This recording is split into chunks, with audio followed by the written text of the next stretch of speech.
Morning friends, कैसे हैं आप सब बेटा। चलिए, मैं ये होप कर रही हूँ कि आप सब लोग अपने घर पर होंगे, सेफ होंगे। चलिए, 10th क्लास के बच्चों की काफ़ी ज़्यादा क्वेरीज थी कि हमारी क्लासेस कैसे लगेंगी, स्कूल्स तो ओपन हो नहीं रहे हैं तो क्या होगा, कैसे होगा। तो उन सब के सोल्यूशन के लिए ये वीडियो बन रही है, जिसमें ये फर्स्ट वीडियो है जिसमें हम बात करेंगे कॉमर्स क्या होती है, इकोनॉमिक्स क्या होती है, आपने कॉमर्स फील्ड जो ऑप्ट की है उसमें क्या होता है, आप लोग क्या पढ़ेंगे, ये सब चीज़ ओवरव्यू इस सब चीज़ का होगा और ये फर्स्ट वीडियो। चलिए स्टार्ट करते हैं। सबसे पहला डाउट, कॉमर्स है क्या? कॉमर्स में क्या आता है? कॉमर्स आप लोग क्यों ऑप्ट कर रहे हो? कईयों का होगा कि हाँ हमें साइंस अच्छी नहीं लगती इस वजह से हम कॉमर्स ऑप्ट कर रहे हैं। कई होगा कि हाँ हम तो 60-70s के बीच में तो हम कॉमर्स ऑप्ट कर रहे हैं। कईयों को किसी ने एडवाइस करा होगा कि आप सीए बनिए, काफ़ी अच्छा पैसा है, तो इसलिए हम कॉमर्स ऑप्ट कर रहे हैं। पर अगर कोई आपसे पूछे कॉमर्स है क्या, तो आप क्या कहें? एक बड़ा सा क्वेश्चन मार्क। क्या करेंगे कि मुझे साइंस अच्छी नहीं लगती इसलिए मैंने कॉमर्स ऑप्ट करी। कॉमर्स है क्या? क्यों ऑप्ट कर रहे हो, क्यों ले रहे हो? बहुत बड़ा क्वेश्चन है। इस क्वेश्चन को सॉल्व करते हैं, इस क्वेश्चन का सॉल्यूशन ढूंढते हैं। कॉमर्स जो है बेसिकली रिलेट करता है सेल और purchase, buying and selling.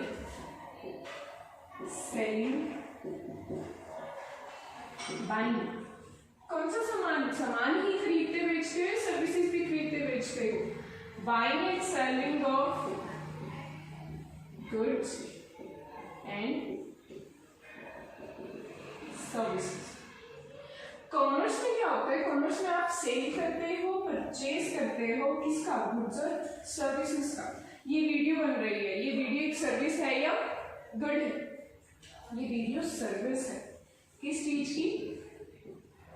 Teaching की। ये जो वीडियो बन रही है वो किस चीज की हेल्प से बन रही है? गुड्स की हेल्प से। गुड्स माने मार्कर, बोर्ड, फोन और इंटरनेट। इंटरनेट जो है वो सर्विस है। So buying and selling of goods and services आपका किस चीज में आता है? कॉमर्स में। आप फ्लिपकार्ट से ऑनलाइन चीज मंगाते हो तो वो क्या होगा? वो कॉमर्स होगा। आप कोई भी सामान खरीदने जाते हो, कोई भी सामान आप बेचने चाहते हो तो वो क्या होगा? वो कॉमर्स होगा। क्या इतनी आसानी से हो जाता है कॉमर्स? इतनी आसानी से? हाँ। और buying and selling of goods and services की हम टर्म को क्या कहते हैं? ट्रेड। ट्रेड माने buying and selling of goods and services. आपका क्या आ जाएगा? ट्रेड। ट्रेड में हमारे गुड्स भी आएंगे और ट्रेड में हमारी सर्विसेज भी आएंगे।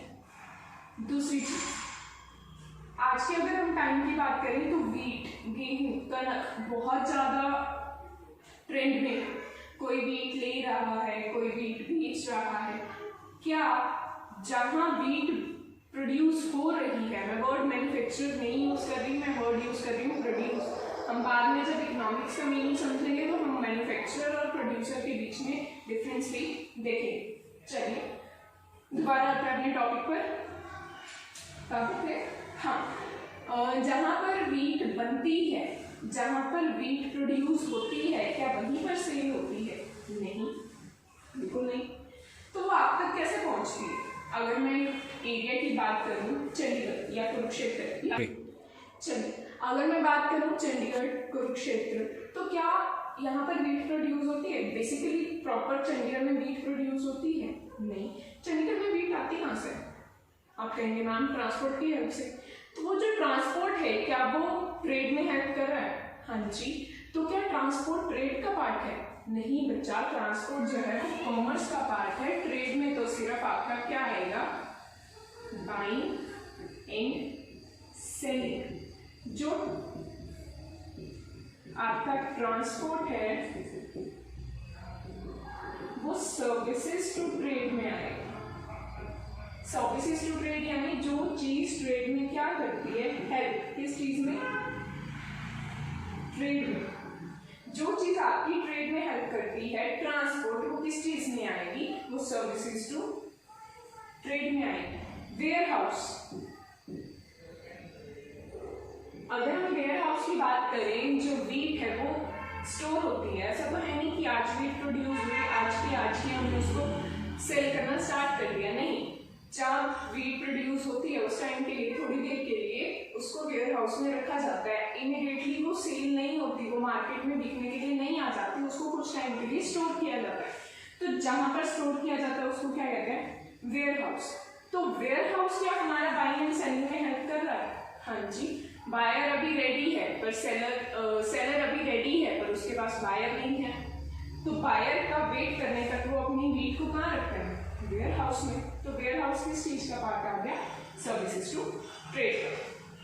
चलिए कॉमर्स का एक क्रक्स लेते हैं कि कॉमर्स है क्या, फिर उसके बाद हम अपनी इकोनॉमिक स्टार्ट करते हैं। चलिए कॉमर्स दो चीजों का कॉम्बिनेशन है, trade and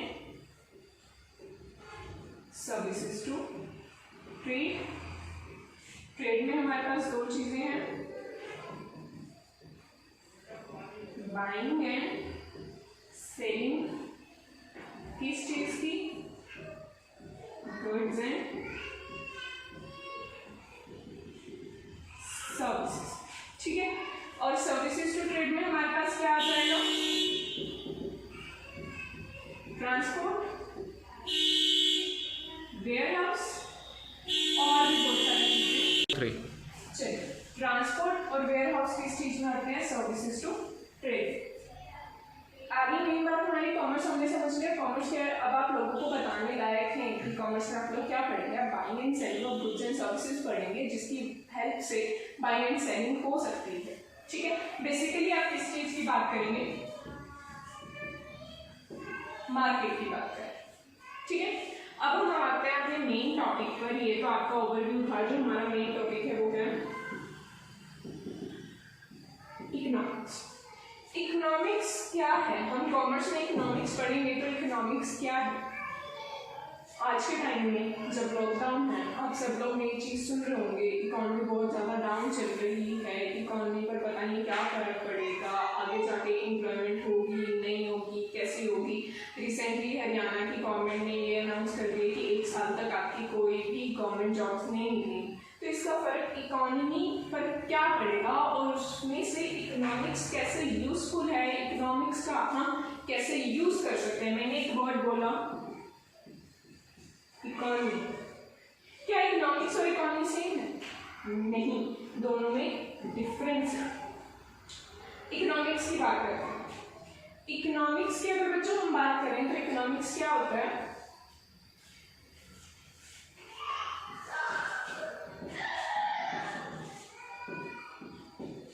unlimited wants, limited resources. मैंने दो चीजें लिखी, अनलिमिटेड वांट्स, अनलिमिटेड रिसोर्सेज। इनसे आप क्या समझ रहे हो? अनलिमिटेड वांट्स माने अनलिमिटेड वांट्स आपकी क्या है? अनलिमिटेड वांट्स वो हैं जो इच्छाएं, बेसिकली आपकी इच्छाएं जो इतनी लिमिटेड नहीं है, अनलिमिटेड है। आप पता नहीं कहाँ पहुंच जाते हो। इस टाइम आप प्लस वन में क्या सोच रहे होगे कि मैं बड़ा होकर इनकम टैक्स ऑफिसर बनूंगा। मैं सोचती थी प्लस वन में कि मैं इनकम टैक्स ऑफिसर बनूंगी। इच्छाएं, मेरा भाई सोचता है उसके पास एप्पल का लेटेस्ट मॉडल हो, नहीं है। मैं सोचती हूँ मेरे पास फरारी हो, BMW हो, नहीं। ये सब हमारी क्या है? वांट्स, इच्छाएं हैं हमारी। क्या उन इच्छाओं को पूरा करने के लिए, उन वांट्स को पूरा करने के लिए हमारे पास सफिशिएंट मनी है? मैंने एक वर्ड बोला,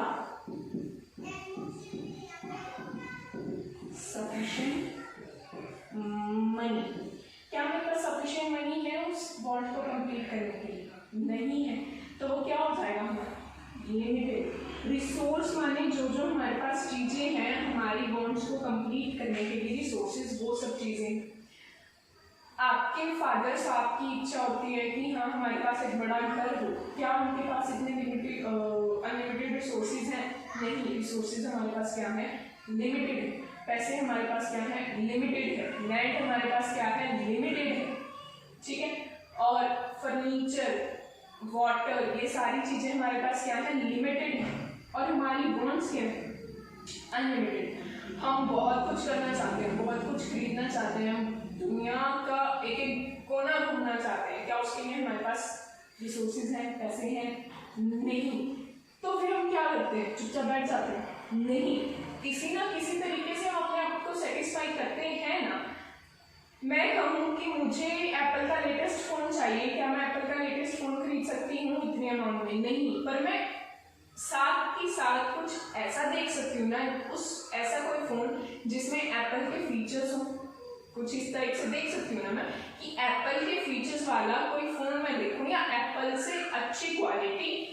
एप्पल के प्राइसेस ज़्यादा क्यों है? बिकॉज ऑफ ब्रांड, वो ब्रांड है, एक नाम है, इस वजह से मैं कुछ एप्पल की जगह कुछ ऐसा फोन भी तो देख सकती हूँ जो अच्छा हो, काफ़ी अच्छा हो, एप्पल की कंपेरिजन में। तो मैंने अपनी वॉन्ट को क्या करा, शिफ्ट करा, यानी उसको मूव करा कि मैं शायद इसके बदले कुछ और भी ले सकती हूँ। तो एक डायग्राम बताती हूँ जिससे आपको इकोनॉमिक्स का मीनिंग अच्छे से समझ आएगा। देखिए,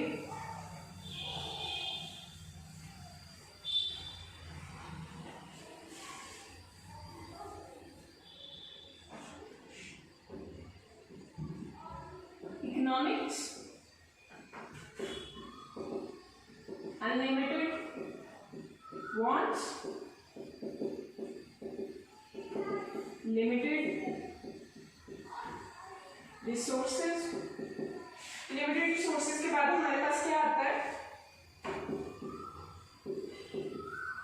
problem of choice, scarcity, alternate use,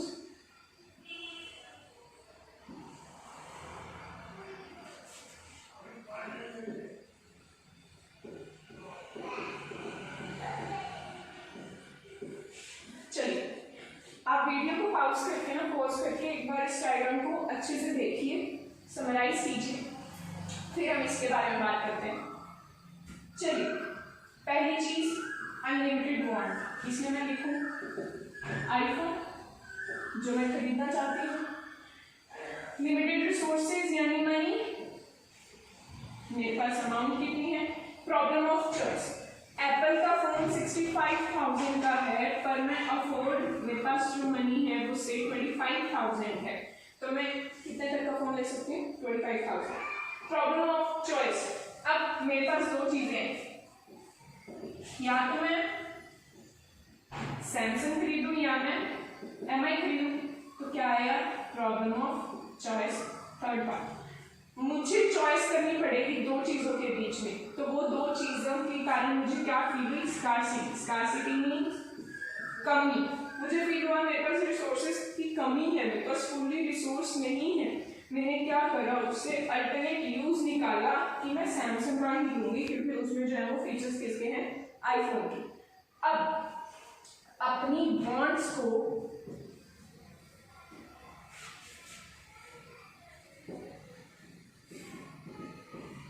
satisfying the unlimited wants in limited resources is called economics। मेरी तो है economics. Satisfying the unlimited wants, अपनी जो आपकी अनलिमिटेड वांट्स है उनको सेटिस्फाई करना, उनको पूरा करना कुछ इस तरीके से कि जो आपके लिमिटेड रिसोर्सेज है वो क्या हो जाए, फुली यूटिलाइज हो जाए, फुली यूटिलाइज यानी अच्छे से क्या हो जाए, यूटिलाइज हो जाए। चलिए, ये मान के चलो कि आपको इकोनॉमिक्स समझ आ गई। Economics basically refers to the satisfying your unlimited wants in limited resources so that those resources can be fully utilized and your satisfaction power can be maximized। ठीक है, चलिए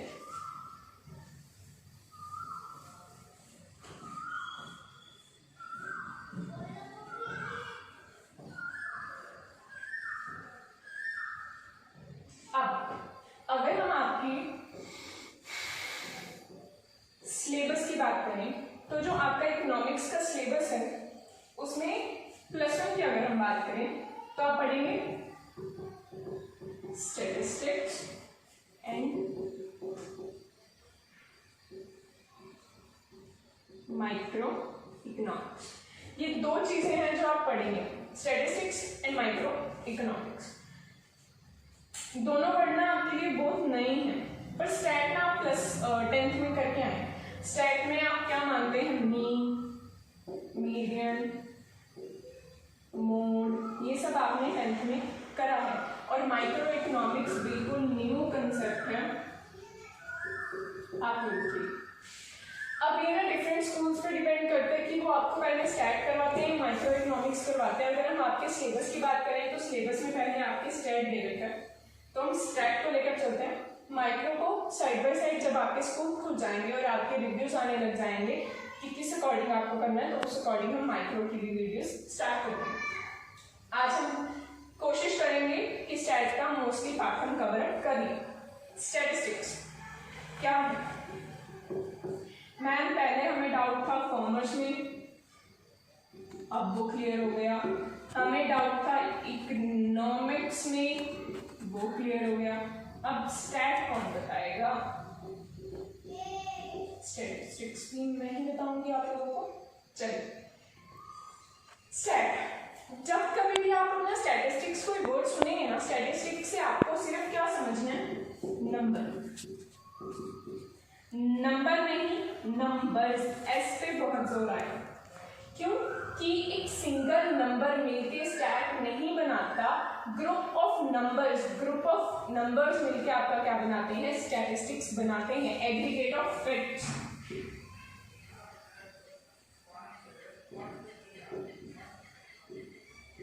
एग्रीगेट ऑफ फैक्ट्स मिलके क्या बनाते हैं, group of numbers मिलके क्या बनाते हैं, स्टैटिस्टिक्स बनाते हैं।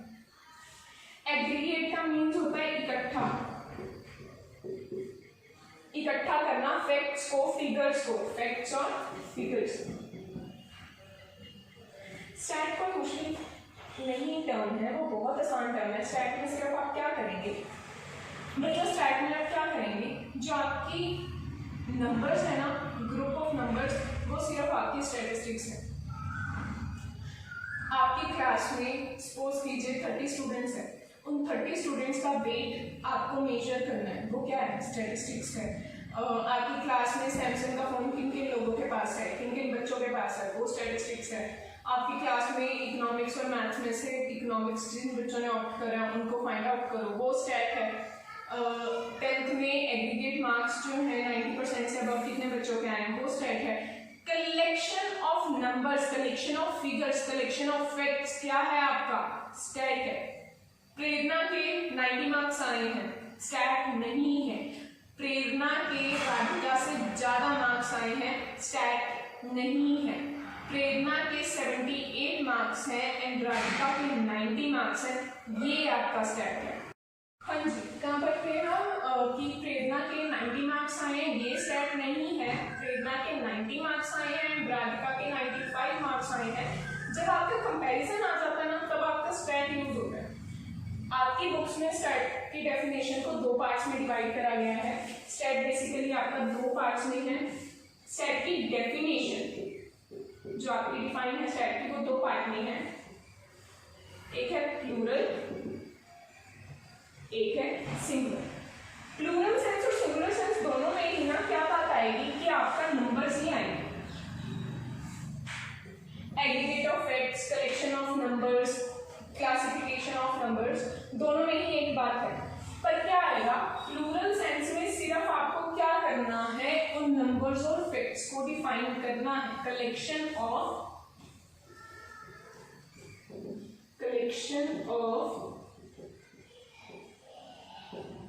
न्यूमेरिकल डाटा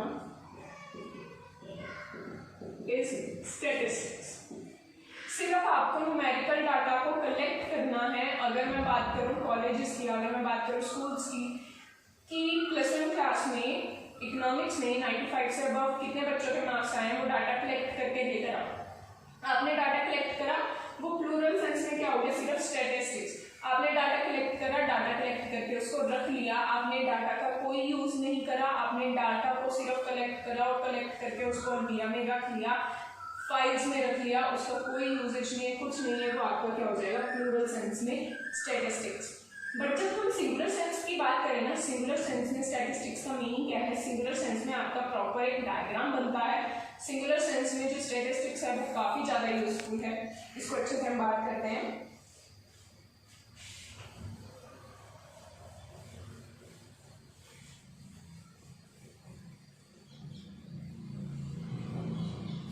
चलिए सिंगुलर सेंस में स्टैटिस्टिक्स कैसे यूजफुल है, आपका प्रॉपर डायग्राम बनेगा, इसमें आपका पहले क्या आएगा, कलेक्शन।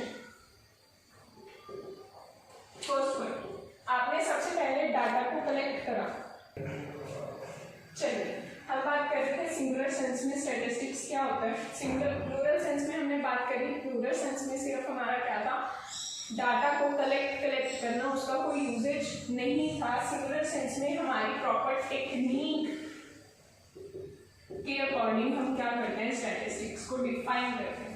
कैसे, पहले हम डाटा को क्या कलेक्ट करते हैं, कलेक्ट। एग्जाम्पल के तौर पर लेके चलते हैं, +1 क्लास के इको के स्टूडेंट्स के मार्क्स 95 से अबव, ठीक है। कलेक्शन करा, पहले मैंने डाटा को कलेक्ट करा कि कौन कौन से ऐसे बच्चे हैं जिनके 95 से अबव मार्क्स है। फिर मैंने उनको क्या करा, क्लासीफाई करा, किस अकॉर्डिंग, 95 और 96 को अलग, 97 98 को अलग, 99 और जिनके 100 टोटल मार्क्स हैं उनको अलग क्लासीफाई करा। फिर मैंने एक चार्ट के थ्रू प्रेजेंट करा अपने लेवल तक, मैंने अभी किसी को दिखाया नहीं है, मैंने अपने लेवल तक वो डाटा को क्या करा, प्रेजेंट करा। फिर उसके बाद मैंने एनालाइज करा, देखा कि ये बच्चा जो है 95 वाला, क्या वो जनरली 95 स्कोर करता है या नहीं, क्या जो ये 100 वाला बच्चा है उसके 100 मार्क्स क्यों आए हैं, इसके पीछे क्या रीजन है, एनालाइज करना। और फिर आएगा इंटरप्रिटेशन, यानी उस चीज को आपको एक्सप्लेन करना किसी और को, ठीक है।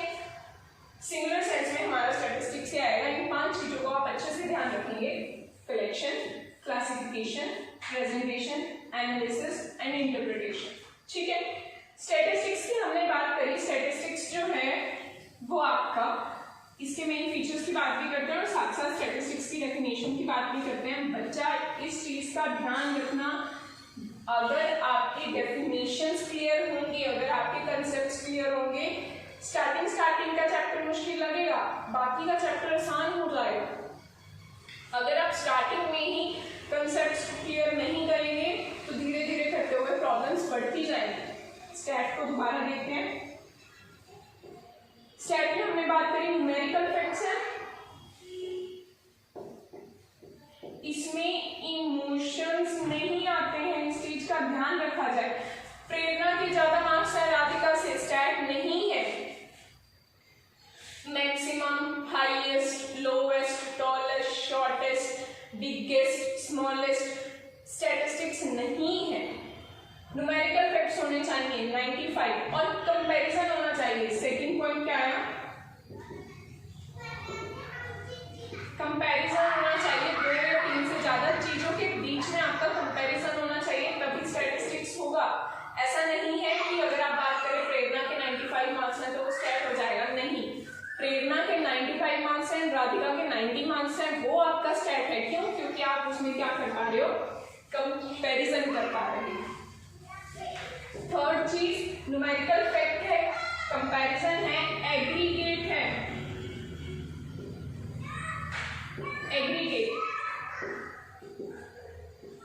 एग्रीगेट माने ग्रुप, बहुत सारी चीजों को इकट्ठा करके बना है, एग्रीगेट है। फिर और क्या हो सकता है बताइए, और क्या होगा आपके पास, हाँ जी, एस्टिमेशन है। आपने डाटा तो कलेक्ट कर लिया, क्या वो डाटा बिल्कुल एक्यूरेट है? अगर हम बात करें, आपको जो है कलेक्शन करनी है, आपको डाटा को कलेक्ट करना है, क्या आपको हर कोई पर्सन सही डाटा प्रोवाइड करेगा? सपोज करो कि आपका एक प्रोजेक्ट है, उसमें आपको ये फाइंड आउट करना है कितने लोग टैक्स पे करते हैं, क्या आपको एक्यूरेट डाटा बताएंगे लोग? नहीं। तो हम ये मानकर चलते हैं कि ये एस्टिमेट है, एक्यूरेट नहीं है, ये एस्टिमेट है, रीजनेबल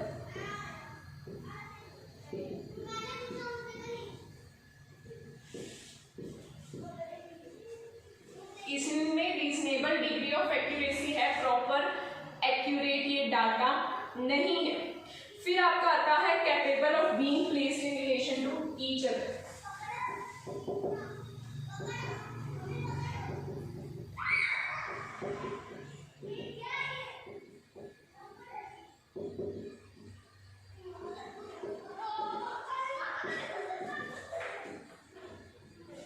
इसमें क्या है बच्चा, क्या आप मेरे मार्क्स और मेरी हाइट को कंपेयर कर सकते हो?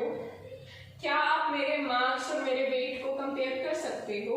नहीं। इसमें रीजनेबल डिग्री, इसमें जो आपका capable of being in relation to each other, यानी अगर आप कंपेयर करना चाहते हो तो वो सेम डिग्री ऑफ कंपैरिजन होना चाहिए। अगर मैं राधिका के मार्क्स की बात कर रही हूँ तो मेरे ही मार्क्स की बात होनी चाहिए।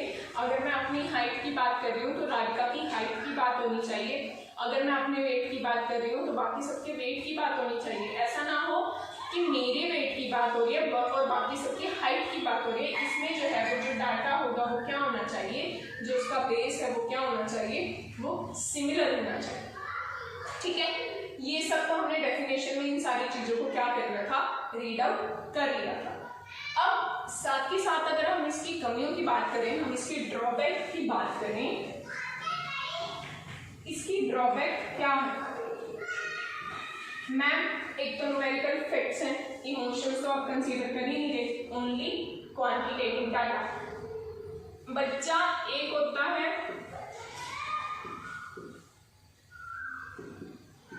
क्वांटिटेटिव, एक होता है क्वालिटेटिव।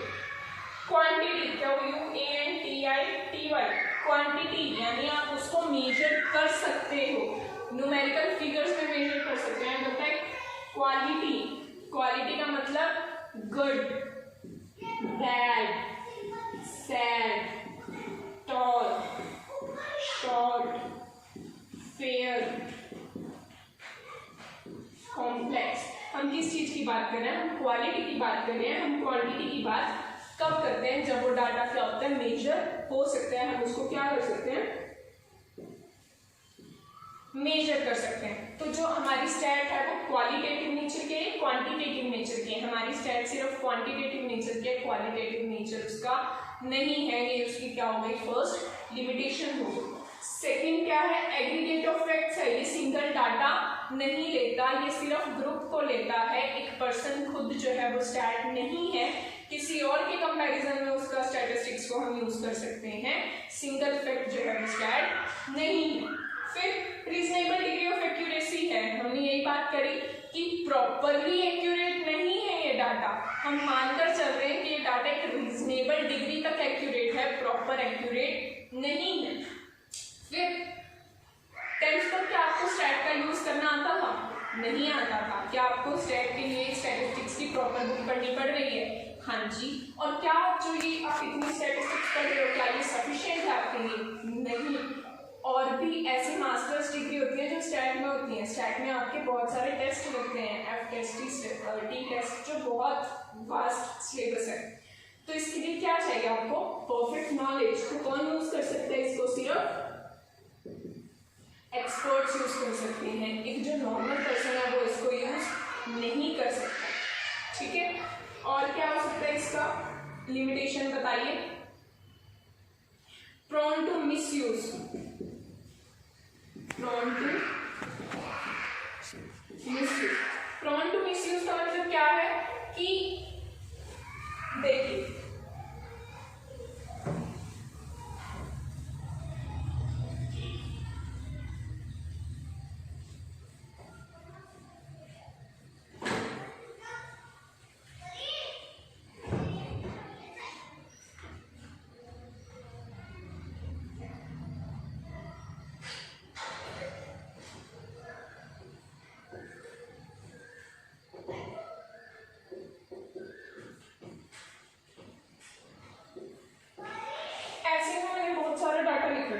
ठीक है, अगर मैं इसी डाटा को रख करके ऐसे लिख दूं तो डाटा क्या हो गया?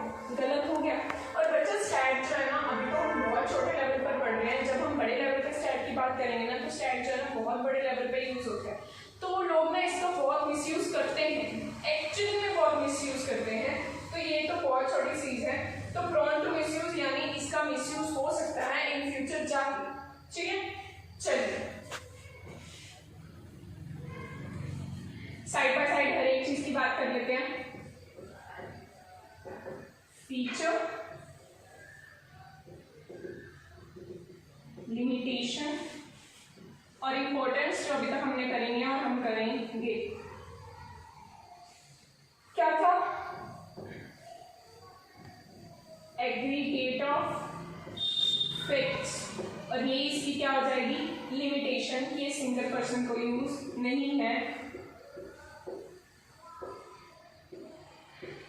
Avoid single data basically.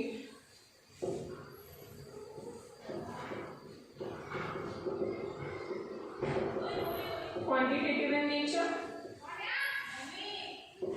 यही इसकी क्या आ जाएगी? Limitation. Ignorance of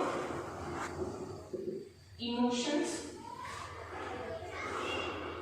need expert knowledge,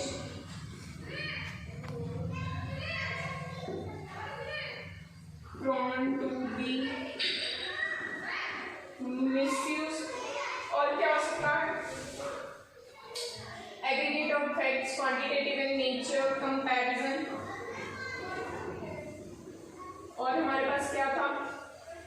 capable of being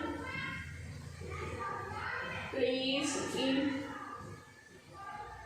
relation to each other, और क्या थी हमारे पास? रीजनेबल,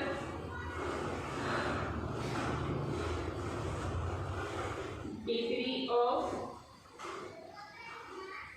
एक्यूरेसी, और ये इसकी क्या आ जाएगी हमारे पास? लिमिटेशन। ठीक है, 5 पॉइंट कर रहे हैं। अगर आपको आपकी बुक में कोई और पॉइंट है जिसमें आपको कोई डाउट है तो प्लीज कमेंट कीजिए और वो डाउट आप पूछ सकते हैं, वो क्वेरी आप पूछ सकते हैं। आज की वीडियो का लास्ट कंसेप्ट, इंपॉर्टेंस। इंपॉर्टेंस क्या है? Economic policies, models, theories, cause and effect, relationship और important inter sectoral and inter. Last point से स्टार्ट करते हैं, inter temporal and inter sectoral. Inter means आपस में, टेम्पोरल यानी टाइम, यानी जो चीज होनी चाहिए वो टाइम के बेसिस पर ही होनी चाहिए। ये नहीं है मैं आज डाटा कलेक्ट कर रही हूँ एक क्वांटिटी का और दूसरी क्वांटिटी का डाटा मैं कल कलेक्ट कर रही हूँ या मैं 1 साल बाद कलेक्ट कर रही हूँ। नहीं, जो डाटा आपका होना चाहिए वो आज के टाइम के अकॉर्डिंग ही होना चाहिए, या जब दोनों आपने डाटा कलेक्ट करा है वो सारा का सारा एक टाइम गैप के बीच में होना चाहिए। ऐसा नहीं है कि कुछ डाटा आप आज कलेक्ट कर रहे हो और कुछ डाटा 1 साल बाद कलेक्ट कर रहे हो। ठीक है, इंटरटेम्पोरल यानी टाइम के बीच में ही होना चाहिए, और इससे क्या होगा? हमें उस टाइम के इंपॉर्टेंस का पता लग जाएगा, हम उस टाइम के बीच का ना कंपैरिजन निकाल सकते हैं। जैसे अगर मैं बात करूं +1 की, कि मैं +1 में हूँ, मेरी फ्रेंड +1 में है और हमने कंपैरिजन करना है, तो वो टाइम गैप है 1 साल का, वो उस टाइम गैप के बीच में है। 1 साल बाद तो मैं +2 में हो जाऊंगी और वो जो मेरी फ्रेंड है वो भी +2 में हो जाएगी, तो वो जो मार्क्स होंगे वो डिफरेंट हो जाएंगे, कंसेप्ट डिफरेंट हो जाएगा। तो स्टेट जो है वो एक टाइम के बीच में आपको कंपैरिजन बताती है। ठीक है, सेम सेक्टर का है। आप लोग पढ़ते होंगे इंडिया में एग्रीकल्चर बहुत ज़्यादा यूज में है। इंडिया में जो है एग्रीकल्चर जो है वो काफ़ी ज़्यादा एम्प्लॉयमेंट जनरेट करता है, जीडीपी को इंक्रीज करता है, और एग्रीकल्चर जो है बहुत ज़्यादा ट्रेंड में है। तो क्या है सेक्टर? कंपैरिजन किस किस का हो रहा है? एग्रीकल्चर का इंडस्ट्री से आपका क्या हो रहा है? कंपैरिजन हो रहा है एक टाइम गैप के बीच में। अगर मैं बात करूं, अगर मैं कंपेयर करूं कि 1940s के टाइम पे या 1950s के टाइम आप जो है एक्टिविटीज को कंपेयर करो। हमारी जो है वो 3 टाइप की एक्टिविटीज है, primary activity, secondary activity and tertiary activities. तो उस टाइम के अकॉर्डिंग आप क्या कहते हैं, हमारी प्राइमरी एक्टिविटी जो एग्रीकल्चर है वो ज्यादा यूजेज में थी, बट आज के टाइम में किसको ज्यादा इंपॉर्टेंस दी जा रही है, इंडस्ट्री सेक्टर को, सर्विसेज सेक्टर को। एग्रीकल्चर इंपॉर्टेंट है बट वो साइड बाय साइड लगता जा रहा है पीछे। तो अगर मैं कंपैरिजन करूं, अगर मैं स्टैट का डाटा उठाऊं, क्या मैं उस टाइम का डाटा और आज के डाटा को उठाऊं तो क्या सेम है? नहीं, इंटर टेम्पोरल होना चाहिए, यानी उसी टाइम गैप के बीच में होना चाहिए, और इंटर सेक्टोरल होना चाहिए, यानी सेक्टर्स के बीच में कंपैरिजन होना चाहिए। ठीक है। कॉज एंड इफेक्ट रिलेशनशिप, इस सिचुएशन में कोरोना वायरस के कारण ये कॉज है, उसका इफेक्ट क्या पड़ेगा हमारी इकोनॉमी में, क्या है कॉज एंड इफेक्ट रिलेशनशिप। अच्छा, हमें इकोनॉमी की बात नहीं करें ना। इकोनॉमी क्या होती है, जब हम इकोनॉमिक्स का यूज करते हैं अपनी आसपास की सराउंडिंग में, वो हमारी क्या है, वो हमारी इकोनॉमी है। जिसमें हम इकोनॉमिक्स का यूज करते हैं ना, वो सारी जो आसपास की हमारी सराउंडिंग है वो इकोनॉमिक्स है। A man there uses economics in his or her surrounding, that is called economy। ठीक है। इकोनॉमी में कोरोना वायरस आया, उस बहुत सारे कॉजेज हैं उसके आने के पीछे, ठीक है, बट उसका क्या इफेक्ट आएगा लॉकडाउन खुलने के बाद, आफ्टर लॉकडाउन उसके क्या क्या इफेक्ट होंगे। लॉकडाउन कोरोना वायरस के कारण एक कॉज है, ठीक है, उसका क्या इफेक्ट पड़ेगा उसको मेजर करना क्या होगा, स्टैटिस्टिक्स। पॉलिसीज, मॉडल्स, थ्योरीज तो बहुत आसान है, अगर हमारे पास डाटा होगा तभी तो हम पॉलिसीज बना सकते हैं। जनधन योजना, पुअर पर्सन्स के लिए हम अपनी सोसाइटी के लिए जो पॉलिसीज बनाते हैं, कितनी सारी ऐसी पॉलिसीज हैं जो हमने पुअर पर्सन के लिए बनाई हैं। हमें कैसे पता लगा कि हमारी इकोनॉमी में इतने पुअर पर्सन हैं, कैसे पता लगा? हमने उस डाटा को कलेक्ट करा, हमने एनालाइज करा कि हमारी इकोनॉमी में कितने पुअर पर्सन्स हैं, कितने रिच पर्सन्स हैं, और फिर हमने देखे उनको पॉलिसीज बनाई कि पुअर पर्सन्स जो हैं वो हमारी इकोनॉमी में काफ़ी ज़्यादा हैं।